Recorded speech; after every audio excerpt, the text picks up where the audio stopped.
My dear friend, railway NTPC special practice set का यह practice set number 2 है। इसमें रेलवे के प्रीवियस ईयर पेपर को सम्मिलित किया गया है। आगामी रेलवे एनटीपीसी परीक्षा के लिए यह काफ़ी महत्वपूर्ण होगा, क्योंकि आप भी जानते हैं रेलवे में 50% प्रश्न प्रीवियस ईयर पेपर से ही पूछे जाते हैं। आज तक रेलवे ने जितने भी ऑनलाइन सीबीटी एग्ज़ाम लिए हैं, चाहे वो लोको पायलट का हो, एनटीपीसी का हो, आरपीएफ का हो, मेरा लक्ष्य उन सभी प्रश्नों को संकलित कर आप तक पहुंचाना है। जीके जीएस के प्रश्न तो हर लेवल पर सेम ही होते हैं और वो बार बार रिपीट भी होते हैं। तो आपसे मेरा अनुरोध है, अगर आप चैनल पे नए हैं या अभी तक आपने चैनल को सब्सक्राइब नहीं किया है तो कृपया चैनल को सब्सक्राइब कर लें। मेरे साथ वीडियो के लास्ट तक बने रहिए। आपको प्रतिदिन सामान्य अध्ययन का यह प्रैक्टिस सेट मिलता रहेगा जब तक कि एग्ज़ाम ना हो जाए। आज का पहला प्रश्न है, बैडमिंटन का जाल केंद्र में कितना ऊंचा होता है? 5 फुट, 5.1 फुट, 5.5 फुट या फिर 4.8 फुट। बैडमिंटन में जो बीच में जाल दिया जाता है उसकी ऊंचाई कितनी होती है?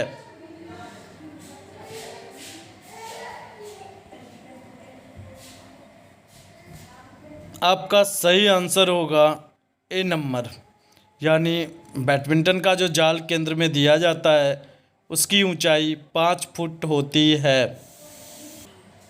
माच किस राज्य का लोक नृत्य है? हरियाणा, केरल, असम, मध्य प्रदेश। माच किस राज्य का लोक नृत्य है? अक्सर रेलवे के एग्जाम में लोक नृत्य के बारे में पूछा जाता है, तो आप बताइए माच किस राज्य का लोक नृत्य है?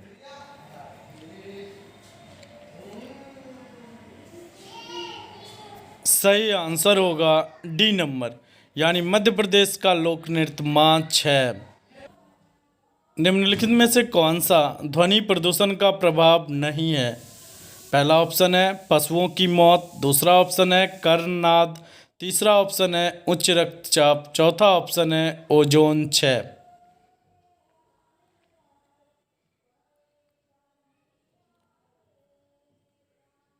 आपका सही आंसर होगा ध्वनि प्रदूषण का प्रभाव डी नंबर, यानी ओजोन क्षय ध्वनि प्रदूषण के कारण नहीं होता है, जबकि पशुओं की मौत, कर्णनाद और उच्च रक्तचाप ये सभी ध्वनि प्रदूषण के कारण होता है।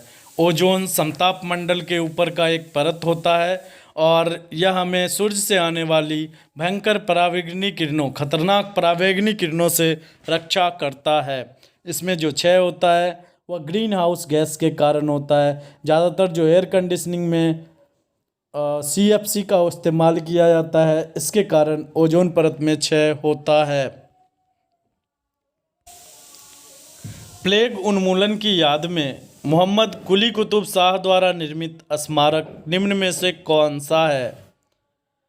अलाई मीनार, चार मीनार, फतेह बुर्ज, कुतुब मीनार। कुछ प्रश्न बड़े होने के कारण स्क्रीन पे एडजस्ट नहीं हो पाते हैं, तो मेरा आपसे अनुरोध है कि आप उसके लिए थोड़ा सा कोऑपरेट करें। तो यहाँ पे आप बताइए, प्लेग उन्मूलन की याद में मोहम्मद कुली कुतुब शाह द्वारा निर्मित स्मारक निम्न में से कौन सा मीनार है? अलाई मीनार, चार मीनार, फतेहपुर बुर्ज, कुतुब मीनार। सही आंसर होगा प्लेग उन्मूलन की याद में मोहम्मद कुली कुतुब शाह द्वारा निर्मित जो स्मारक है उसे हम चार मीनार, हैदराबाद में स्थित चार मीनार आपका सही आंसर होगा, यानी बी नंबर आपका सही आंसर होगा। अगला प्रश्न है, भारतीय राष्ट्रीय कांग्रेस के पहले अध्यक्ष कौन थे? व्योमेश चंद्र बनर्जी, बाल Gangadhar Tilak, Elon Octavian Hume, दादा भाई नौरोजी। ये सारे प्रश्न सेम एग्जाम के आए हुए प्रश्न हैं और इसका ऑप्शन भी हूबहू सेम ही है।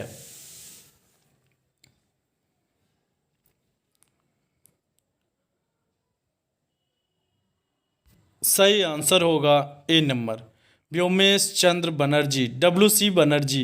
ये भारतीय राष्ट्रीय कांग्रेस के पहले अध्यक्ष थे, जबकि भारतीय राष्ट्रीय कांग्रेस की स्थापना 1885 ईस्वी में A.O. ह्यूम ने किया था। निम्नलिखित में से कौन सा विटामिन रक्त के थक्के बनाने में महत्वपूर्ण भूमिका निभाते हैं? Vitamin B12, vitamin D, vitamin A या विटामिन ई? कौन सा विटामिन रक्त का थक्का बनाने में महत्वपूर्ण भूमिका निभाता है?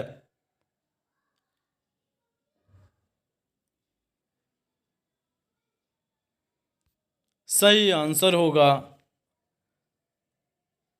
विटामिन B12 जो है ये रक्त का थक्का जमने में बहुत ही लाभदायक होता है, यानी आपका सही आंसर होगा ए नंबर।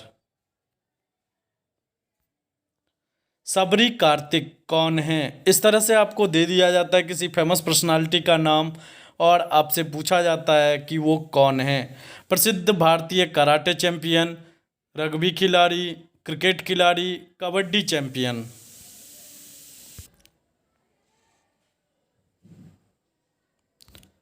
सही आंसर होगा ए नंबर। प्रसिद्ध भारतीय कराटे चैंपियन सबरी कार्तिक कराटे चैंपियन हैं। 0 डिग्री सेंटीग्रेड कितने डिग्री फ़ारेनहाइट के बराबर होता है?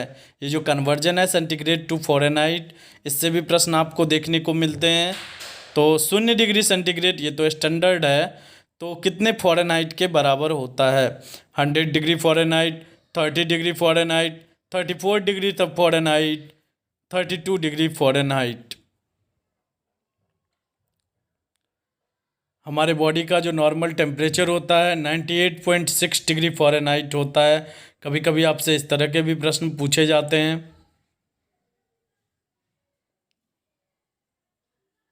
आपका सही आंसर होगा डी नंबर, यानी 32 डिग्री फ़ारेनहाइट।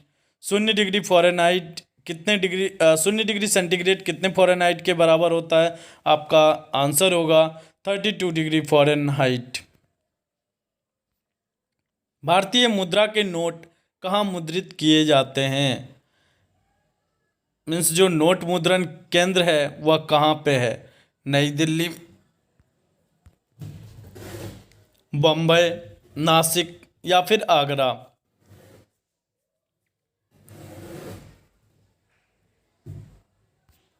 सही आंसर होगा सी नंबर, नासिक में नोट मुद्रण केंद्र स्थित है। श्रीलंका की राजधानी कौन सी है? कोलंबो, कैंडी, जयवर्धनेपुरा कोटे, अनुराधापुरा? श्रीलंका की राजधानी कौन सी है?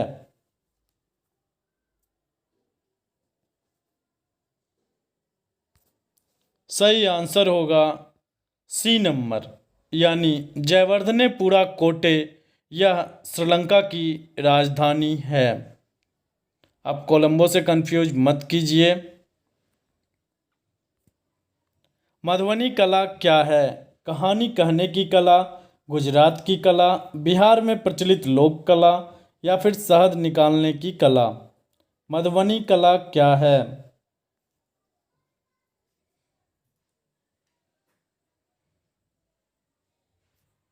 सही आंसर होगा बिहार में प्रचलित लोक कला, जिसे हम मधुबनी कला के नाम से जानते हैं। आज भी आप बिहार के जितने भी बिल्डिंग्स हैं उन पर, उनके दीवार पर भित्ति चित्र के रूप में एक पेंटिंग किया रहेगा, जिसमें नॉर्मल या तो गॉडेस जो भगवान देवी देवता होते हैं उनकी प्रतिमाओं को बनाया जाता है, या फिर नेचर से जुड़े हुए फिगर को दिखाया जाता है इस कला में। ज़्यादातर इस कला को बनाने वाली जो होती है वो महिलाएं अधिकतर होती है। माउंट एवरेस्ट की चोटी पर पहुंचने वाली पहली महिला कौन थी? बछेंद्री पाल, जुंको तबेई, अरुणिमा सिन्हा, प्रेमलता अग्रवाल?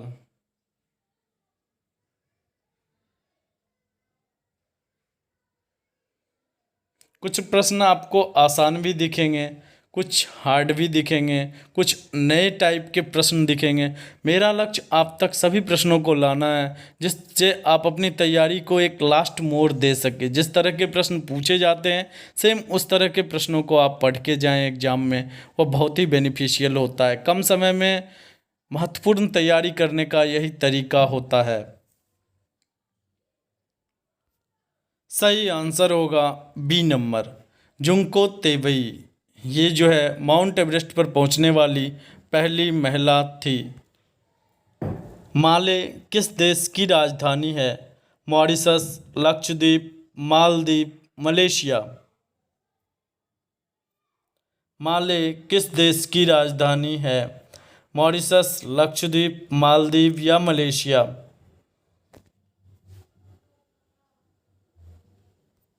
सही आंसर होगा माले जो है यह मालदीव की राजधानी माले है। प्लेनेट 9 क्या है? प्लेनेट 9 क्या है? धूमकेतु आकाशगंगा में एक ग्रह, एंड्रोमेडा आकाशगंगा में एक ग्रह जहां स्टार वार्स हुई थी, बाहरी सौर प्रणाली में प्रस्तावित एक बड़ा बर्फीला ग्रह। आपको बताना है प्लेनेट 9 क्या है।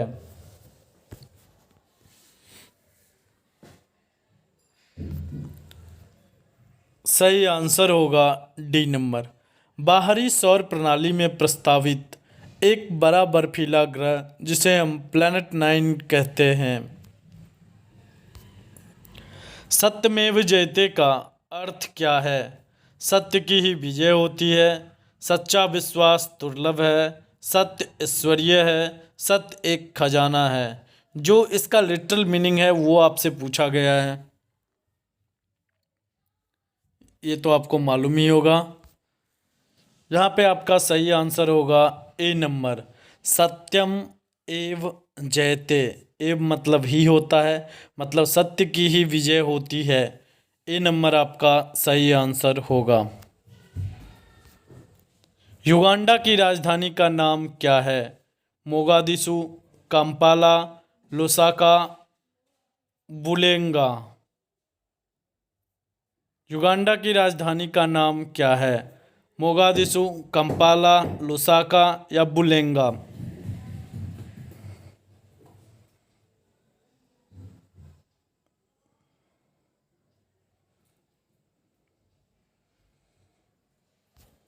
सही आंसर होगा बी नंबर, यानी युगांडा की राजधानी का नाम कंपाला है। पंचतंत्र दंत कथाएं किसके द्वारा रचित मानी जाती है? मुल्ला नसरुद्दीन, विष्णु शर्मा, राजा सुदर्शन, तेनाली रामन।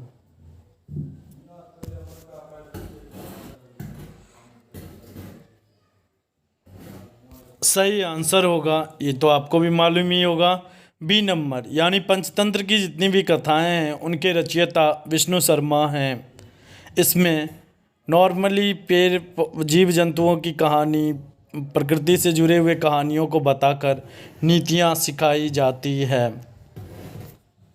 ऑक्सीकरण प्रतिक्रिया में निम्नलिखित में से क्या होता है? इलेक्ट्रॉन में वृद्धि होती है, इलेक्ट्रॉन में कमी होती है, प्रोटॉन में वृद्धि होती है या फिर प्रोटॉन में कमी होती है।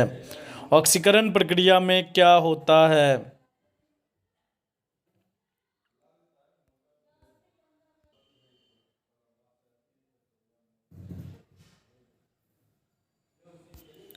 तो आपका सही आंसर होगा बी नंबर, इलेक्ट्रॉन में कमी ऑक्सीकरण प्रतिक्रिया को दिखाता है, यानी बी नंबर आपका सही होगा।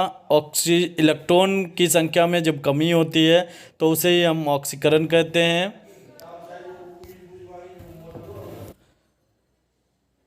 भारत की सबसे लंबी दूरी की रेलगाड़ी किन स्टेशनों के बीच चलती है? कन्याकुमारी बारामूला, डिब्रूगढ़ नालिया, डिब्रूगढ़ कन्याकुमारी, तिरुवनंतपुरम नई दिल्ली। भारत की सबसे लंबी दूरी की रेलगाड़ी किन स्टेशनों के बीच में चलती है?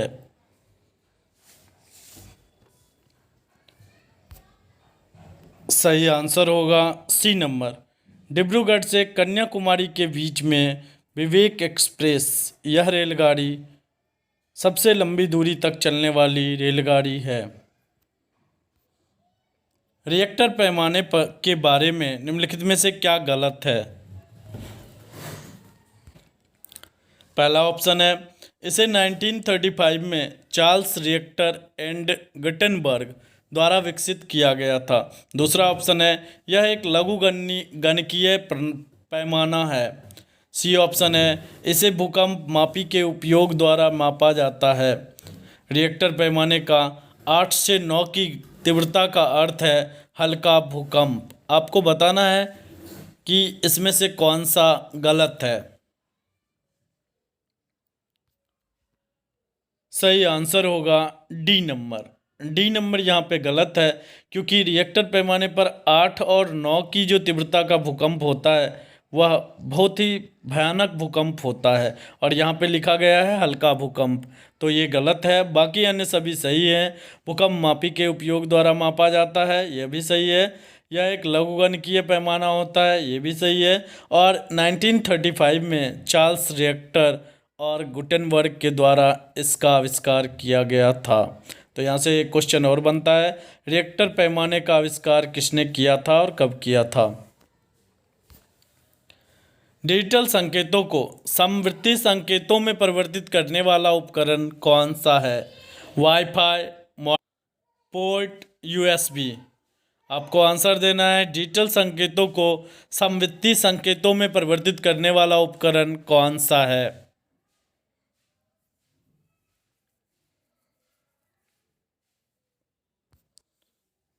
तो यहाँ पे आपका आंसर होगा बी नंबर, मॉडम। डिजिटल संकेतों को समवर्ती संकेतों में परिवर्तित करने वाला जो उपकरण है वह मॉडम होता है। मॉडम का कभी कभी आपसे फुल फॉर्म भी पूछा जाता है, modulation and demodulation. MO से मॉड्यूलेशन, डीईएम से डी मॉड्यूलेशन। इसका उपयोग हम मतलब नेटवर्क लाइन को लैपटॉप से कनेक्ट करने में हम मॉडम का उपयोग करते हैं। इंटरनेट उपयोग में इसका उपयोग किया जाता है। वयस्कों में सामान्य रूप से दिल के धड़कनों की दर क्या होती है। 60 से 100 तक दिल की धड़कन की बात हो रही है, कितनी होती है प्रति मिनट। 50 से 80, 120 से 180, 75 से 120। वयस्कों में सामान्य रूप से दिल के धड़कनों की धड़कने की दर क्या होती है।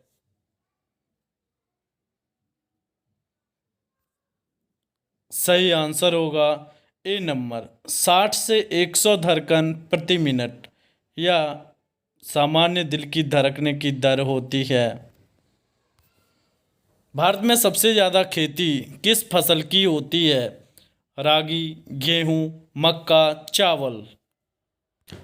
आप तो जानते हैं हर तरफ, जैसे पंजाब पश्चिम बंगाल में सबसे ज़्यादा चावल की खेती होती है, पंजाब हरियाणा के साइड गेहूं की खेती होती है। बट ओवरऑल अगर भारत की बात किया जाए तो भारत में सबसे ज़्यादा खेती किस फसल की होती है। आपका सही आंसर होगा डी नंबर, यानी चावल की खेती भारत में सबसे ज़्यादा की जाती है। किस समकालीन चित्रकार ने महात्मा गांधी पर चित्रों की एक श्रृंखला बनाई थी। अमृता शेरगिल, राम किंकर, एम.एफ. हुसैन, अतुल डोलिया। किस समकालीन चित्रकार ने, मतलब महात्मा गांधी के ही काल में ये चित्रकार थे, उन्होंने महात्मा गांधी के चित्रों की एक श्रृंखला बनाई थी। आपको उनका नाम बताना है।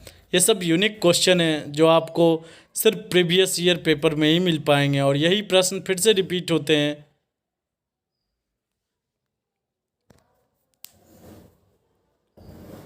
तो यहाँ पे आपका सही आंसर होगा डी नंबर, अतुल डोलिया। ये महात्मा गांधी के समकालीन चित्रकार थे जिन्होंने उन पर एक श्रृंखला बनाई थी। अंजलि इला मेनन कौन है। भारतीय नेता, भरतनाट्यम नर्तकी, लोकप्रिय संगीतकार, भारतीय महिला कलाकार।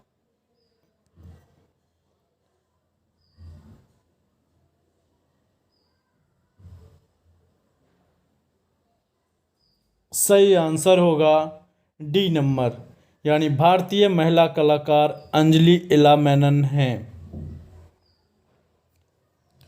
डिब्रू साइखोवा, नामेरी और ओरंग नेशनल पार्क, ये सभी किस राज्य में स्थित हैं? Most important question. इससे 3 अलग अलग क्वेश्चन भी बन सकते हैं, आपसे दे दिया जाएगा। डिब्रू साइखोवा नेशनल पार्क कहाँ है, या फिर नामेरी राष्ट्रीय नेशनल पार्क कहाँ है, या औरंग नेशनल पार्क कहाँ पे है। यहाँ पे तो तीनों संयुक्त करके पूछा गया है।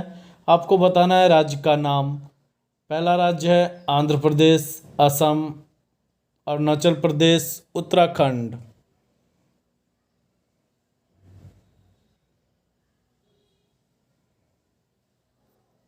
सही आंसर होगा बी नंबर, असम में ये तीनों ही राष्ट्रीय पार्क हैं। यहाँ पे थोड़ा दिमाग लगाने से भी हो सकता है। डिब्रूगढ़ असम, डिब्रू साइखोवा पहला जो नाम है वो उससे मिलता जुलता है।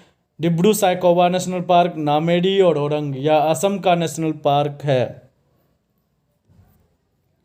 चिपको आंदोलन कहाँ शुरू हुआ था? चिपको आंदोलन आपको बता दूं, पेड़ों से चिपककर पेड़ को काटने का जो विद्रोह था वो बहुत ही जोर शोर पर था। और वह कहाँ से प्रारंभ हुआ था? राजस्थान, असम, अरुणाचल प्रदेश, मिजोरम।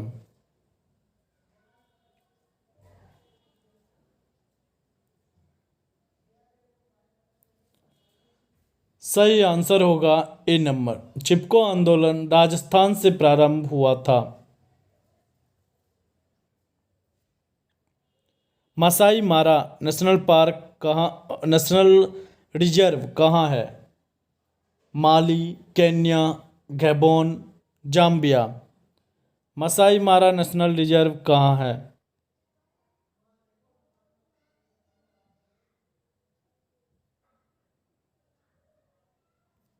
सही आंसर होगा बी नंबर, केन्या में यह स्थित है। आपको ये भी पूछा जाता है केन्या की राजधानी क्या है? नैरोबी।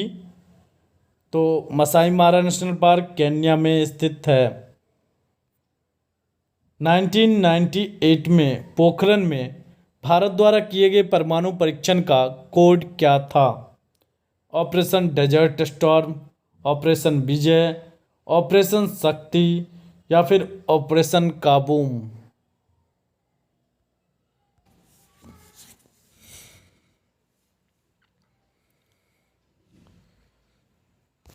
तो यहाँ पे आपका सही आंसर होगा सी नंबर, यानी ऑपरेशन शक्ति 1998 ईस्वी में, जिसकी मतलब जो मेजबानी, जो आगे सबसे आगे फ्रंट फेस थे वह एपीजे अब्दुल कलाम थे, और हमारे उस समय के प्रधानमंत्री स्वर्गीय पंडित अटल बिहारी वाजपेयी थे। और 1998 में यह पोखरण परीक्षण हुआ था, उसका नाम ऑपरेशन शक्ति था। निम्नलिखित में से कौन सा ऑपरेटिंग सिस्टम नहीं है? OS X, Windows 7, DOS. DOS का फुल फॉर्म भी आपसे पूछा जाता है, disk operating system, DOS, disk operating system, या फिर सी प्लस प्लस। निम्न में से कौन सा ऑपरेटिंग सिस्टम नहीं है? सही आंसर हो जाएगा डी नंबर, ये सी प्लस प्लस एक प्रोग्रामिंग लैंग्वेज है। जैसे जावा, सी प्लस प्लस, ये सारे प्रोग्रामिंग लैंग्वेज हैं। और operating system OS X, Windows 7 और डॉस, ये सारे ऑपरेटिंग सिस्टम हैं। यानी आपका सही आंसर होगा डी नंबर। मानव में बैक्टीरिया के संक्रमण का सबसे आम इलाज क्या है? एस्पिरिन, एंटीबायोटिक, एंटीबॉडी, या फिर एंटीबायोटिक्स, या एंटीजेन। मानव में बैक्टीरिया के संक्रमण का सबसे आम इलाज क्या है?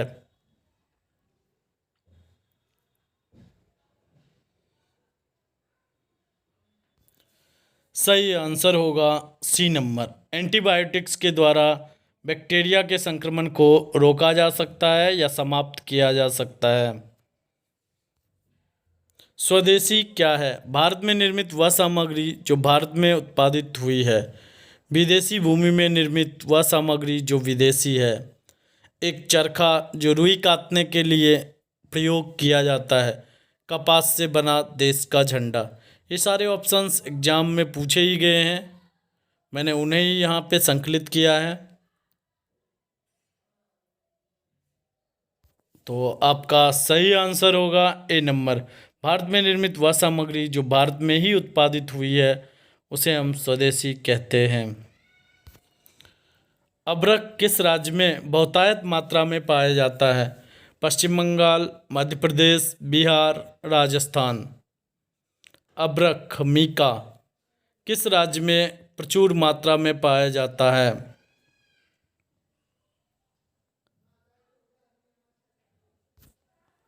सही आंसर होगा सी नंबर, अभ्रक बिहार में बहुतायत मात्रा में पाया जाता है। साइबेरियन आइबेक्स क्या है? पहाड़ी शेर, बड़ी और भारी बकरियां, पहाड़ी हिरन, एक प्रकार का घोड़ा। साइबेरियन आइबेक्स किसे मतलब साइबेरिया में पाए जाने वाला ये आइबेक्स है क्या, आपको ये बताना है।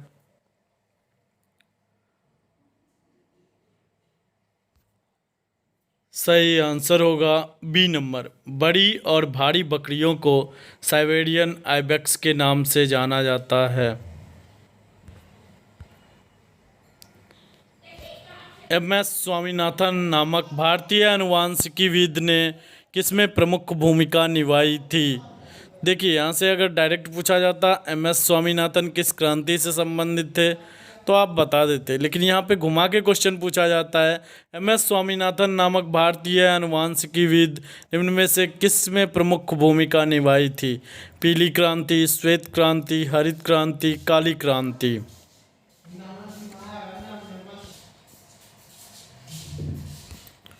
सही आंसर होगा सी नंबर, यह हरित क्रांति से संबंधित व्यक्ति हैं। काली क्रांति किससे संबंधित होता है? पेट्रोलियम के उत्पादन से। श्वेत क्रांति किससे संबंधित होता है? दुग्ध के उत्पादन से। और पीली क्रांति सरसों के उत्पादन या तेलहन के उत्पादन से संबंधित होता है। निम्नलिखित में से कौन सी गैस हास्य गैस के रूप में लोकप्रिय है? Nitric oxide, nitrogen dioxide, nitrous oxide, nitrogen peroxide. आपको बताना है कौन सा हास्य गैस के रूप में जाना जाता है। जिस तरह से आंसू गैस होता है उसी तरह हास्य गैस का उपयोग किया जाता है। तो यहाँ पे आपका सही आंसर होगा सी नंबर, नाइट्रस ऑक्साइड। यह एक हास्य गैस के रूप में प्रचलित है। आज भर के लिए इतना ही, मिलते हैं प्रैक्टिस सेट 3 के साथ। मैं एक बार फिर से बताना चाहूँगा, अगर आप चैनल पे नए हैं तो कृपया चैनल को सब्सक्राइब कर लें, नोटिफिकेशन बेल को दबाएं।